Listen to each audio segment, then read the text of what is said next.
À quoi ressemblait Andernos il y a 30 ans quand vous êtes installé? À cette époque-là, Andernos avait encore un visage humain, un visage naturel, avec une forêt très importante, et puis des villas très charmantes, comme il en reste encore aujourd'hui, bien sûr. Et puis progressivement, on a vu ce genre de détérioration des villas qui étaient démolies pour être remplacées par du béton. Voilà. Alors ça par des résidences qui n'avaient aucune âme, aucun charme.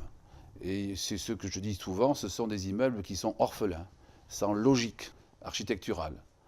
Ils sont tous dissemblables, il n'y a pas d'homogénéité, il n'y a pas d'âme andernosienne.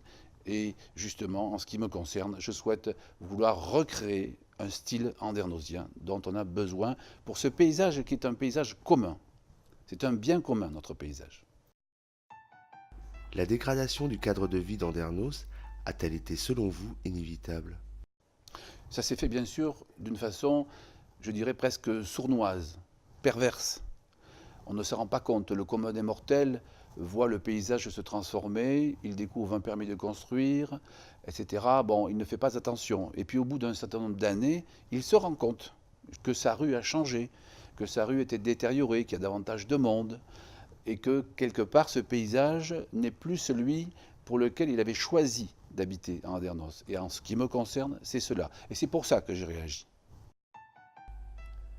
Comment a-t-on pu laisser faire cela? Le problème, vous le savez, c'est qu'Andernos a été dirigé pendant très longtemps par un promoteur et aujourd'hui, les permis de construire sont délivrés par un médecin généraliste. C'est un petit peu comme si moi, en tant que géomètre expert, je délivrais des ordonnances. Voilà. Il n'y a pas forcément de compétences et c'est pour cela que nous avons un certain nombre de résidences qui ne sont pas adaptées à notre ville. Et vous? Quelle serait votre vision d'un Andernos idéal pour l'avenir?